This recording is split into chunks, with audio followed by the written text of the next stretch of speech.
Good morning, everyone. First of all, I would like to thank the Lord. No? Galing lang kami sa bakasyon, no? 1-month vacation. So, I thank the Lord kasi it's a privilege na every year, hindi ko sinasabi to dahil para inggitin yung mga iba nating mga kapatid. No? But the Lord is always been good to us. We can go back sa aming homeland, sa Philippines, for a vacation every month. So, I thank the Lord for that. So, today, July 26, we will continue yung ating mga theme of the month, no? And our theme of the month is Let's Rebuild, no? It is a series from the book of Nehemiah. Before I go on at mag-proceed ako, I would like to request everybody to stand up and let's come to the Lord in prayer. Let's pray. Dear Lord, Panginoon, our Heavenly Father, thank you for bringing us all here, safe and sound, dito sa place na to, Panginoon. And we thank you, Lord, because we have also the privilege na to worship you, not only for mga fellow Filipinos, Panginoon, but also our brothers and sisters from Africa, from Uganda, from Kenya, and from the other parts of the region of Africa. Thank you, Lord, for bringing them here, Panginoon. And we worship together, Panginoon, sa inyo. Lord, I ask ng inyong guidance sa akin, sa akin pong pagbaba ng inyong message for today, Panginoon. Tago niyo po ko sa inyong likuran, Panginoon Diyos. And all praises to you, Lord. All this we pray in the mighty name of our Savior, Christ Jesus. Amen. You can sit down now. So, our theme of the month is Let's Rebuild. And I have titled this message of our Lord. And the title is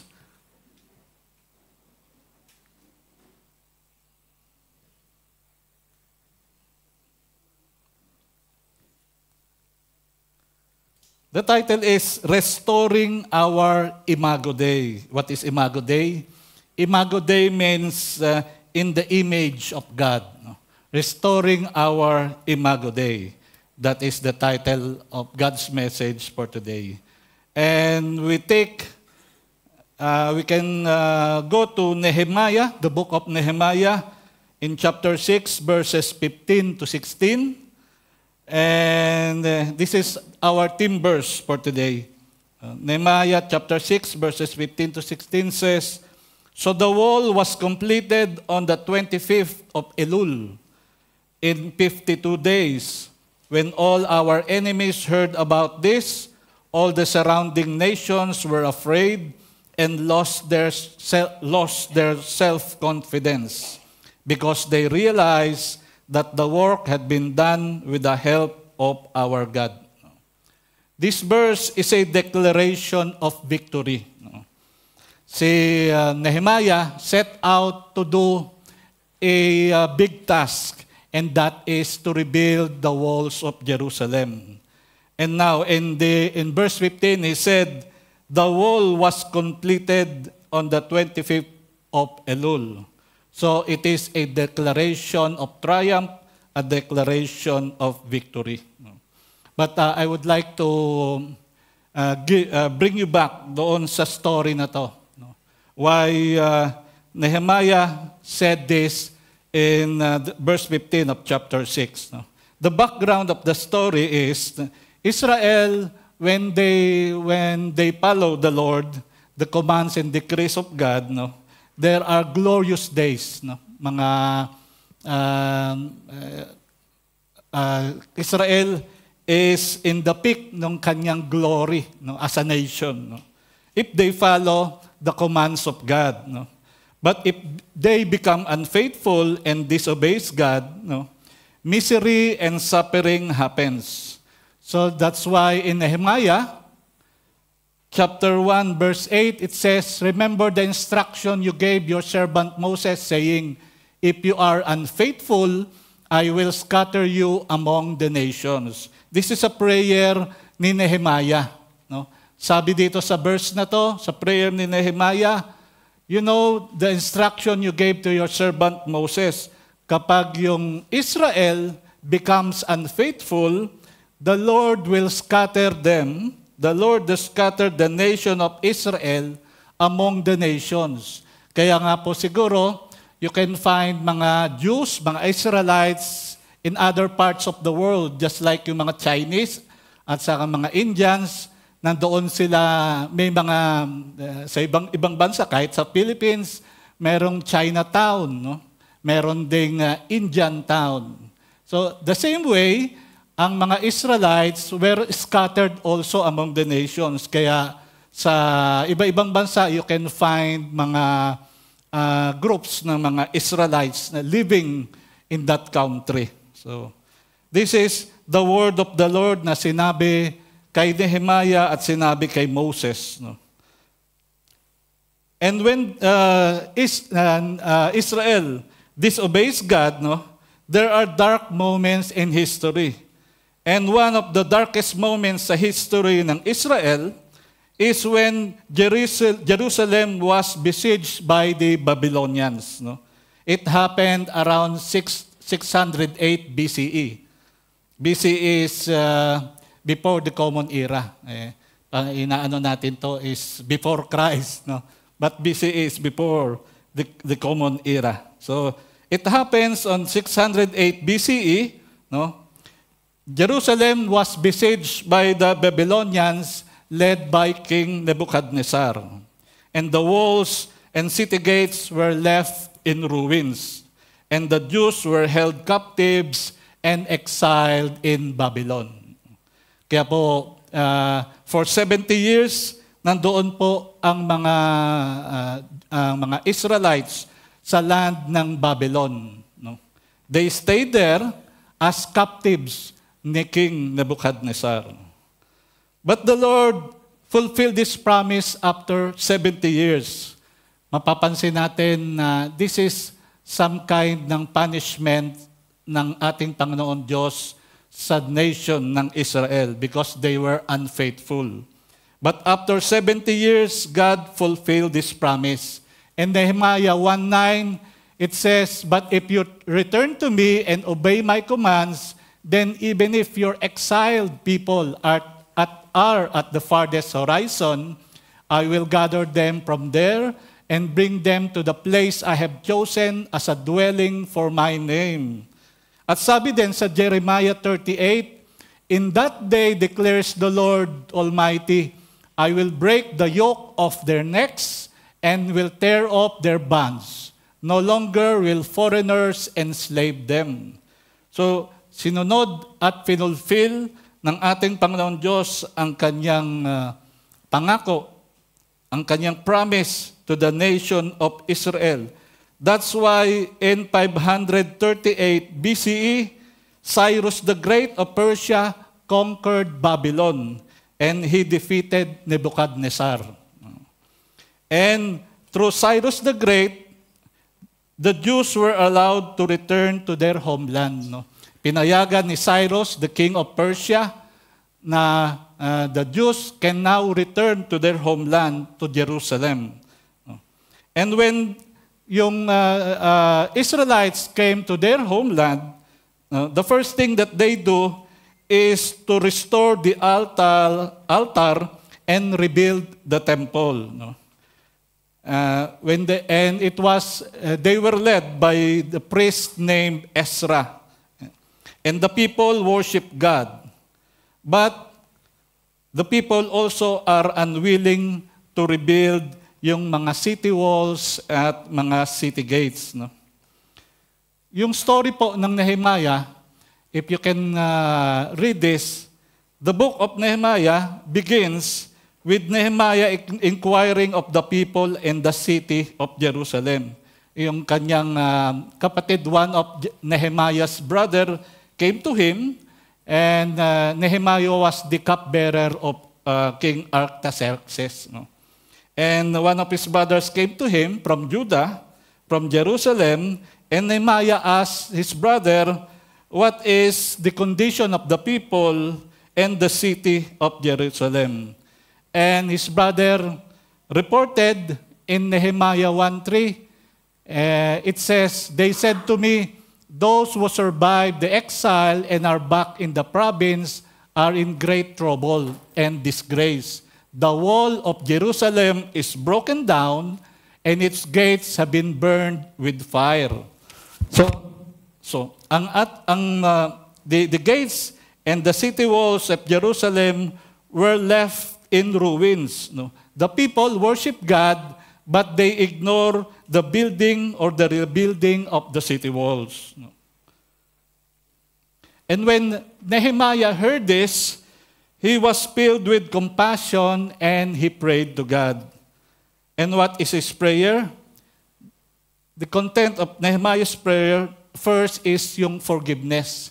He asked God for the forgiveness of their sins, the sins of Israel, his sin, and his family's sins. No?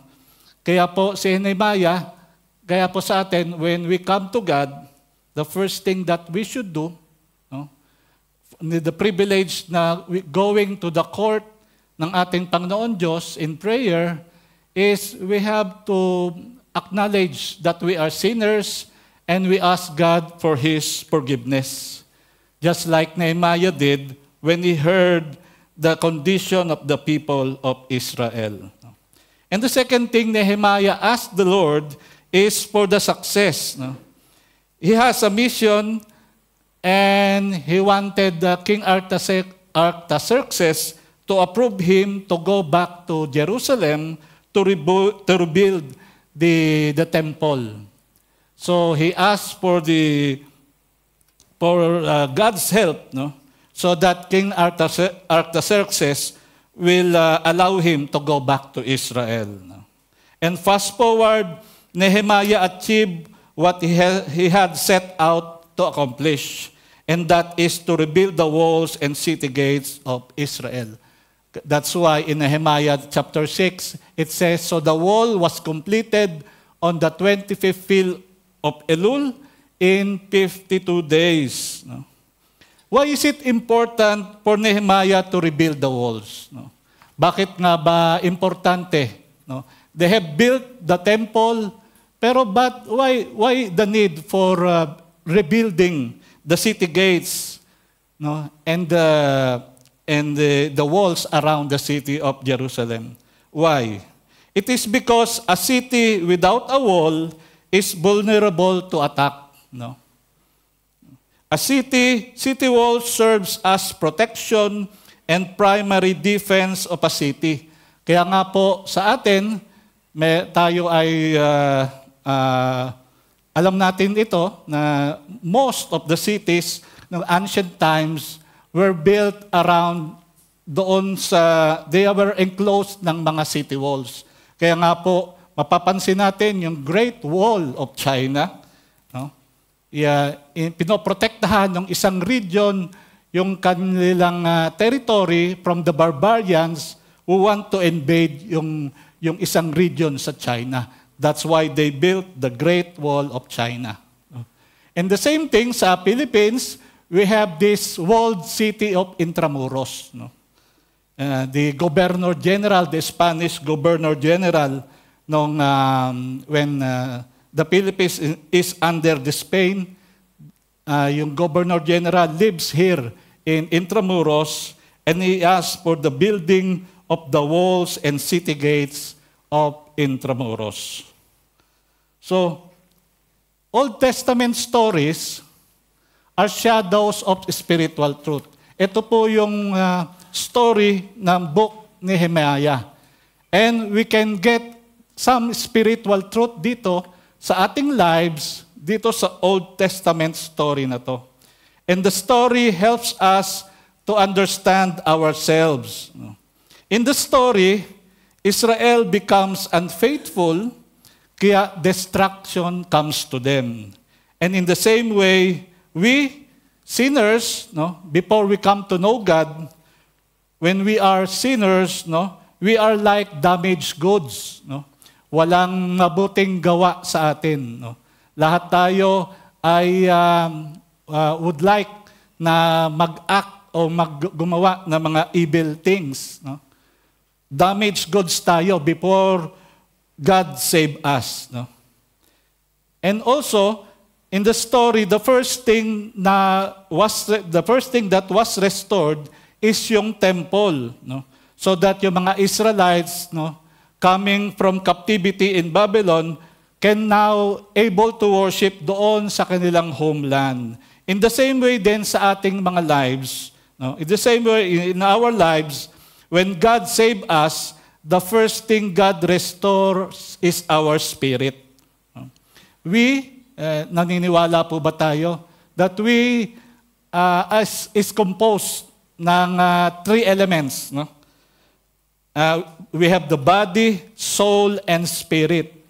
We're composed of body, soul, and spirit. And the first thing when we were saved by God, ang nire-restore ng ating Panginoong Diyos ay yung ating spirit. God restores our spirit.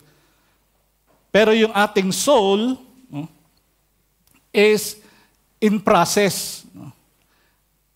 Yung ating soul is in process. Hindi kagaya ng yung ating spirit, it becomes aware once na na-save tayo, once we come to know God, our spirit becomes aware of God and it seeks and pursues God. And kaya nga po tayo nakakapag-worship sa ating Panginoong Diyos. Isa pa sa story, the Israelites come to worship in the temple, but they ignore and unwilling to rebuild the walls. And same in our lives, our soul, the seat of our intellect, the seat of our wills, the seat of our emotion, and the seat of our choices need to be repaired. Kaya po, yung temple pertains doon sa ating spirit, yung rebuilding of the temple pertains sa ating spirit, and the rebuilding ng walls of Jerusalem pertains to our souls na kailangang i-rebuild. Nehemiah took a tremendous amount of effort and time to fix the damaged walls. Just like us, our souls need the same to be right with God. Our souls need a tremendous amount of effort and time so that we can be right with God. Restoration of our soul is a process. Kaya nga po nakakarinig tayo ng mga word na edification, na sanctification, because those words tells us na we are in a process. God is in a process para tayo maging holy. And the Holy Spirit is our Nehemiah, who will lead our spiritual restoration. The Holy Spirit is our Nehemiah. Tutulungan tayo to rebuild our souls, to rebuild our spiritual restoration. In the story also of the book of Nehemiah, there are also opposition and enemies. And the names, pag binasa natin yung book of Nehemiah, you can find yung names ni Sanballat, ni Tobiah, and ni Geshem. These are the enemies of Nehemiah. In our walk with God, enemies also will try to stop our spiritual restoration. The enemy is within and without. Pag tayo po sa ating process of sanctification, yung attacks ng evil is within and without. Within means yung ating sinful nature. Kaya po tayo, we struggle sa ating buhay na ito because we want to come to know God more, lalo tayong lumalapit sa Diyos, lalong malakas yung atake. And it comes from within. sa ating sinful nature. Meron pa rin tayong rebellious attitude sa ating mga sarili. No? The attack will come from within and also from without. So outside ourselves, attacks will come from Satan, the devil. So dalawang fronts ang ating hinaharap, no? The attacks of evil comes in two fronts, within ourselves, and attacks from outside of ourselves. Ito nga po yung attacks ng devil. Ano po yung mga attacks ng within ourselves? Ito po yung pride, ito po yung mga sexual desires natin na mga forbidden, our love for money. Siguro marami po sa atin dito, we still love money. And the love of money, sabi sa word of the Lord, is the root of all evil. No? So, hindi natin mabablame yung ating mga kapatid, yung ating mga brothers and sisters, some brothers and sisters that we know, hindi lamang dito sa Qatar, also from the Philippines, meron pa rin silang love for money. Money itself is not evil, but the love of money is evil. Kaya po tayo, we are in a process, binabago. God is changing us para itong kaisipan na to, the love of money, is ma-diminish at ma-remove na sa atin. And also, there are also yung mga lust for pleasure, yung craving for fame, yung mga selfish ambition, at saka materialistic attitude natin. Kaya po tayo, siguro, naisip ko lang, tuwing Christmas, no, yung Christmas, especially in the Philippines, commercialized na. No? Material na. Hindi na talaga yung true meaning ng Christmas is Jesus, pero ito yung gifts and giving. No? Nawala na yung true meaning ng Christmas. Kasi merong tayong materialistic attitude. No? So, itong mga attacks na to ng evil comes within us. Tayo mismo. Kasi tayo, we're still in the flesh at makasalanan tayo. We're still sin, pero with the help of God, we can follow God's decrees and laws. What are the attacks? Especially now, yung attacks from without, from outside. No? Ito po yung mga deception. We are deceived in our view of God. No? We worship a God of our own making. We idolize. Sometimes we idolize ourselves. We idolize yung mga bagay. No? Marami tayong ina-idolize apart from God. And that is idolatry. And also, deception in our view of morality.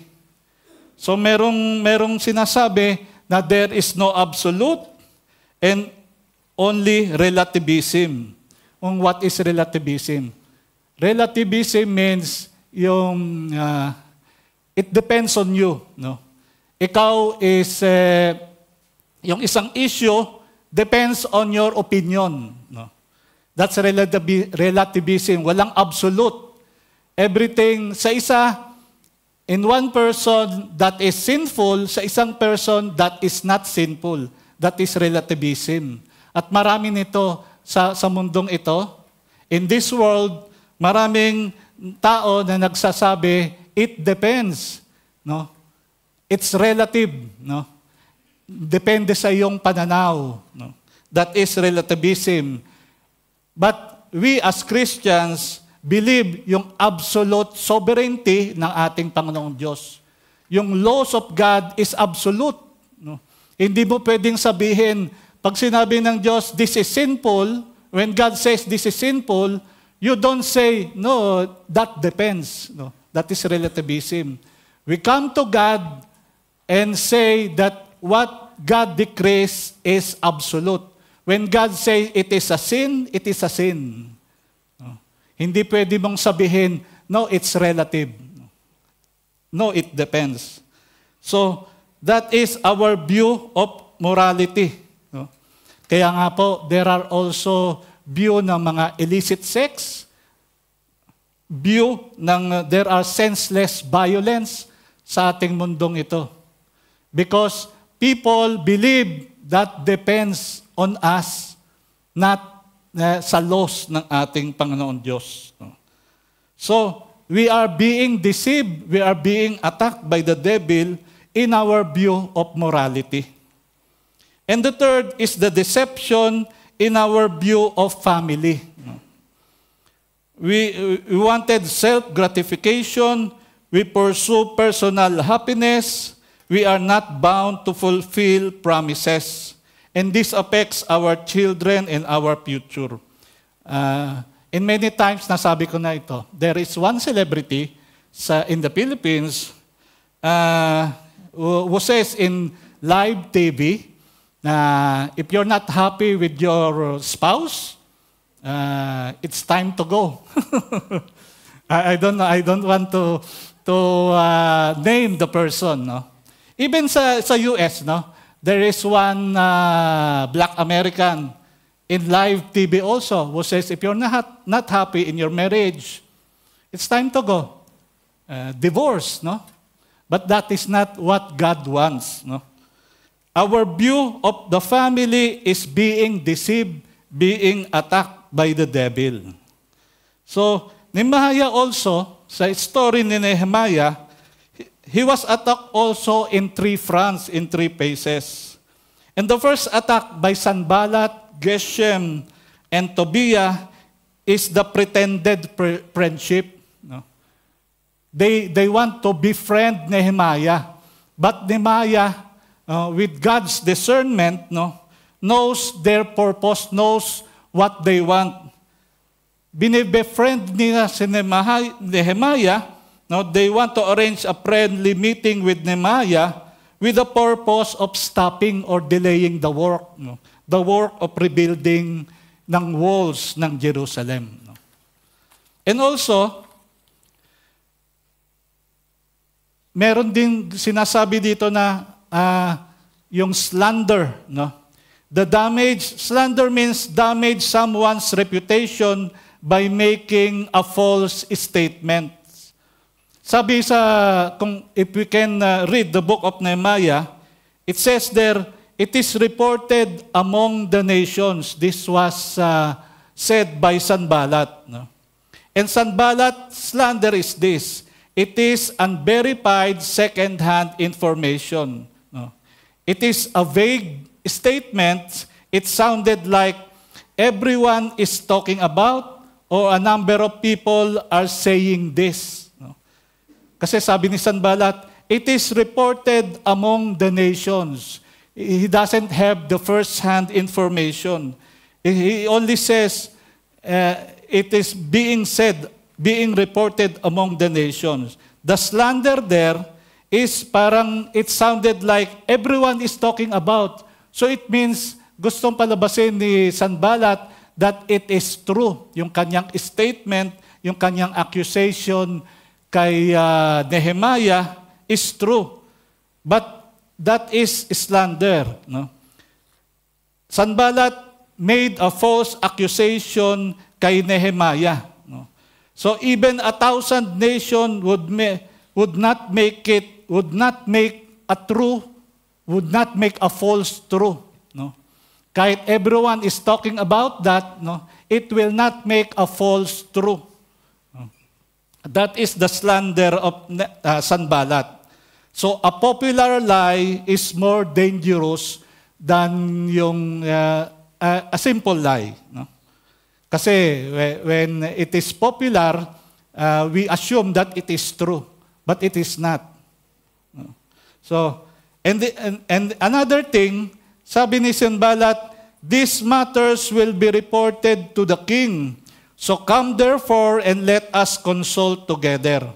So Sanballat made a threat to Nehemiah that these things he will report to the king. And what are those accusations of Sanballat?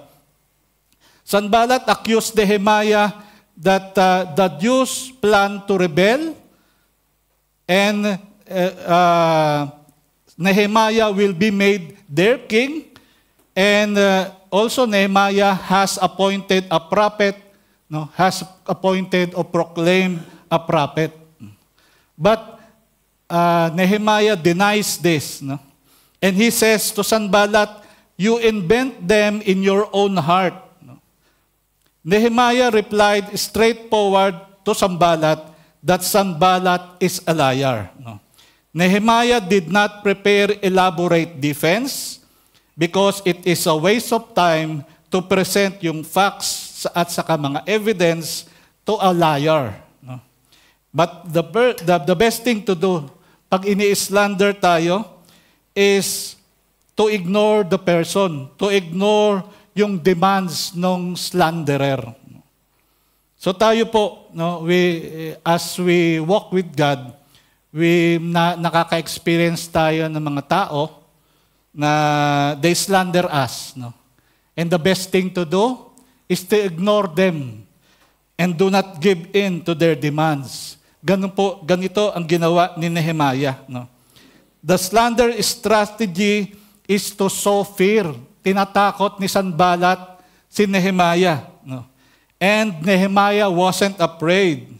Instead, he prayed to God for strength. So when we come, maka-experience tayo ng people who slander us, the best thing to do is to pray for them. And third, there is what we call the scandal of false religion. Sabi nung si Shemaiah, another false prophet, "Afterward I came to the house of Shemaiah. This man Shemaiah was said to be a prophet. He pronounced this prophecy, but he was not." These are the words ni Nehemiah. Shemaiah is not a prophet. And also Nehemiah says, "And who is there such as I who would go into the temple to save his life? I will not go in." Shemaiah offered refuge in the temple when Nehemiah was threatened. And only priests were allowed in the temple. And Nehemiah was not a priest. So Shemaiah threatened Nehemiah, but God revealed to Nehemiah that the heart of Shemaiah was not a true prophet. The heart of Shemaiah, siya po ay is a slanderer. He is sowing a false religion. That's why sabi ni Nehemiah, "My God, remember Tobiah and Sanballat." Instead of harapin itong mga false accusations na to, Nehemiah prayed to God and committed the wicked men to God. God will take care of them and God will take care of Nehemiah. Sa atin din, if we find may mga kasama tayo, mostly sa ating paggawa dito sa mundong ito, and there are people who falsely accused us, the best thing to do, just like what Jesus tells us, is to pray for yung ating mga enemies. We cannot do anything about it. Pag tayo, a liar is a liar, and when the liar falsely accused us, we cannot do anything about it. Kung ikalat niya yung kanyang lies, wala tayong magagawa doon. And the best thing to do is to pray for them. Kaya nga sabi ni Jesus, pray for your enemies. Mahirap gawin ito. Pero that is the best thing to do, to pray for our enemies. And this was done kay Nehemiah. Kaya binigyan ng Diyos ng success si Nehemiah sa kanyang mission to rebuild the walls of Jerusalem. And what is our spiritual wall? No? Our spiritual wall are the truths about God and His laws. That is our spiritual wall. And the Holy Spirit teaches us and enables us to follow the commands of God. No? God tells us His decrees, but also He enables us to follow yung mga commands ng ating Panginoong Diyos. And like Nehemiah, soliciting the help of his fellow countrymen to rebuild the walls, we also need to cooperate with the Holy Spirit. The Holy Spirit is our Nehemiah. The Holy Spirit is nandyan para i-correct at para gawin tayong holy. Kagaya nga po sa Proverbs 25:28, as a city broken down without walls, so is a man who has no self-control. This means a person lacking in self-discipline is defenseless. And we have to have self-control. And the Holy Spirit is restoring this virtue in us. Wala tayo dati nito, self-control. But the Holy Spirit is restoring this virtue in us, as well as the other godly character in the fruit of the Spirit. And what are the fruits of the Spirit? Fruit of the Spirit. It is singular. Galatians 5:22-23 says, but the fruit of the Spirit is love, joy, peace, forbearance, kindness, goodness, faithfulness, gentleness, and self-control. We still don't have this fruit of the Holy Spirit. But the Holy Spirit is restoring us para ma-attain, so that we can attain this 9 fruit of the Holy Spirit.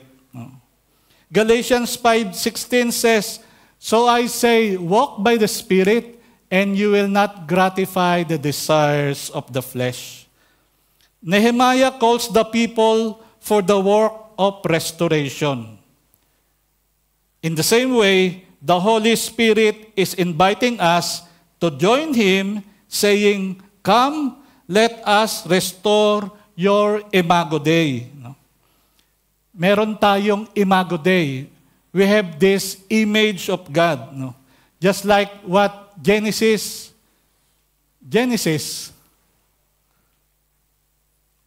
Okay.